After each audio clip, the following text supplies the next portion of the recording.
الحمد لله ثم الحمد لله، والصلاة والسلام على سيدنا رسول الله.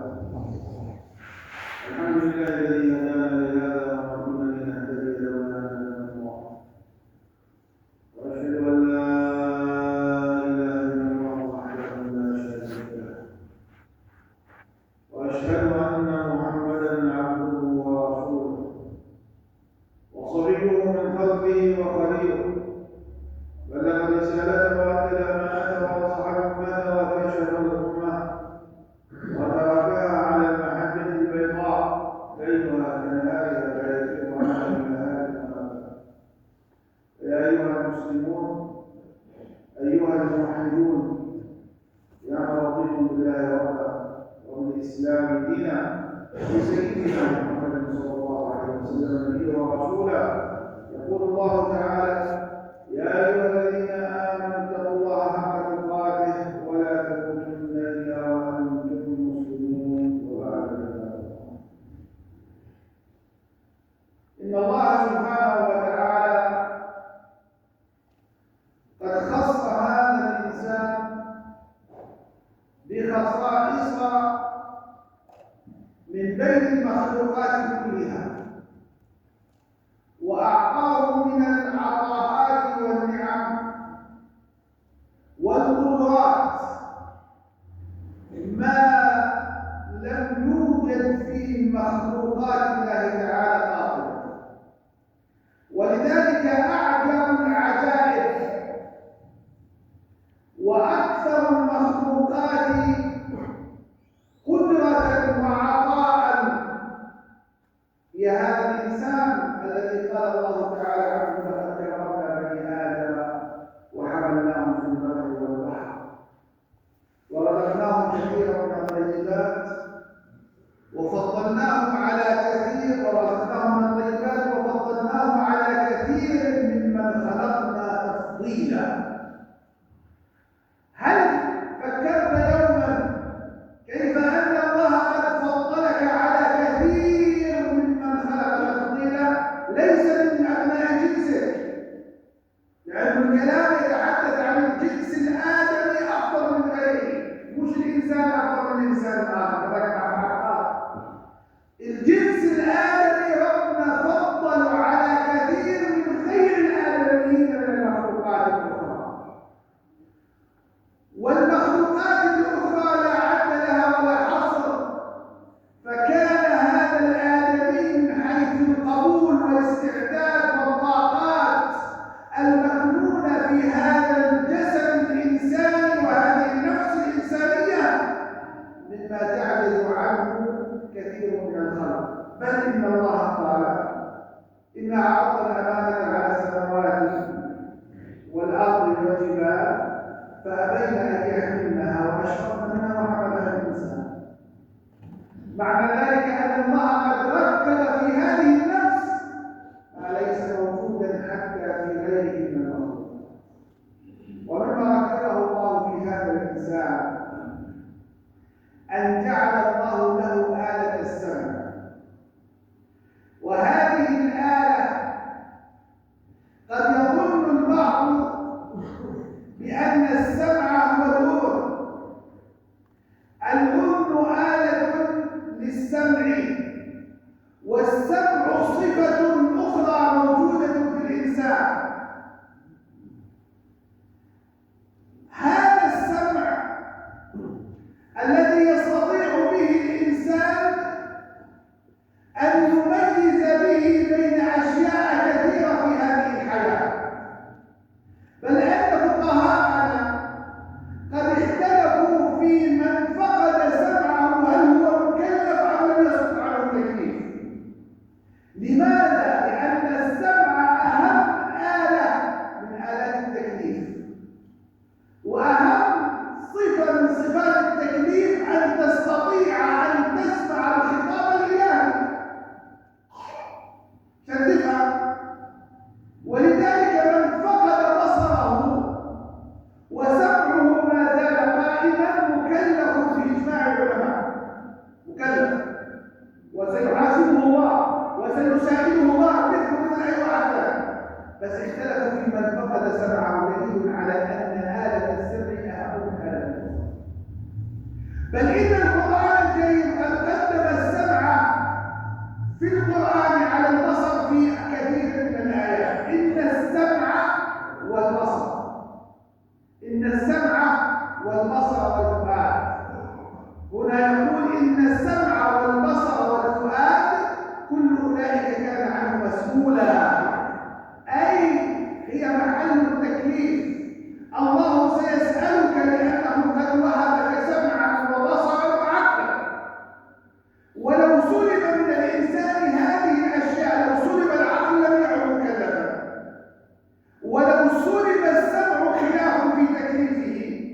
أما لو سلب السمع والبصر فباتفاق بأنه غير مكلف حتى لو كان العقل، لأن آلة التوحيد والاشتباك مع الخارج إنما هي بالسمع والبصر. كيف بدك تشوف تتعامل مع الخارج؟ هذه المنافع التي تدخل من خلالها إلى القلب والعقل.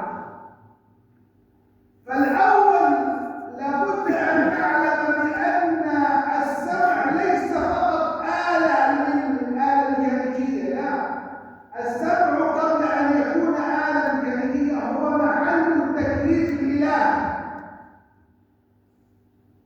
وهنا يقول الله تعالى عن الذين قد كذبوا بآياته وصاروا من أصحاب النار، يقول عنهم لو كنا نسمع أو نعقل ما كنا في أصحاب السعير.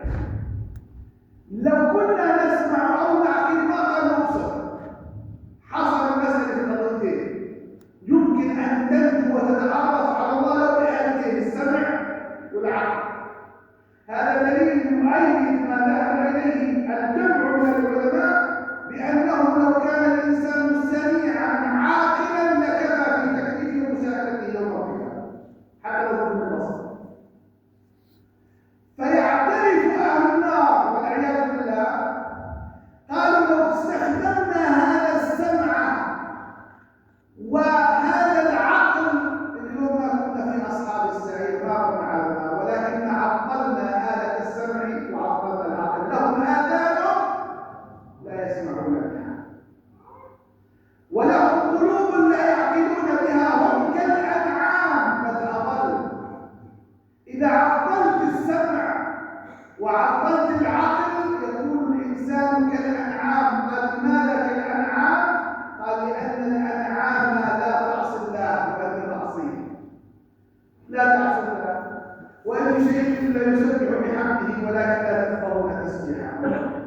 ولأن هذه الأنعام تصير وراء راعيها، أينما ذهب الراعي ذهبت خلفه، والإنسان لا يصير خلف رسول الله صلى الله عليه وسلم، هو الراعي عليه الصلاة والسلام بهذه الأمة.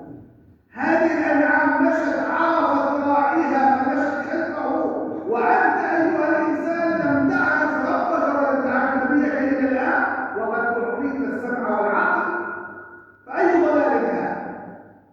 أي ضلال هذا الذي قد يرتكبه الإنسان بحرامه؟ هنا أيها السادة الكرام عليك أن تعلم جيدا بأن هذا السمع نعمة عظيمة قد أعطاك الله إياها، وأن الذي يشكل الوعي في الأمة هي الأسماع. ولذلك من هنا شرعت خطبة الجمعة، حتى ولو لم ترى الخطيب. يقول الفقهاء يكفي شرط صحة الخطبة أن تسمع ما يقوله الخطيب لا أن ترى. يعني لو كنت الطالب إذا تحت سامع شو هذا الحقيقة تصح الجمعة، لأن المقصود من الجمعة هو إسماع الناس الذين يستمعون القول فيتبعون أحسنه. المقصود الإسماع، لأن السمع هو الذي يشكل الوعي الجمعي عند المجتمع وعند الناس. تصور أن يكون هناك كمية من الوعي تلقى من خلال خطبة الجمعة إلى الناس في كل بقاع الأرض، يسمعون كلام الله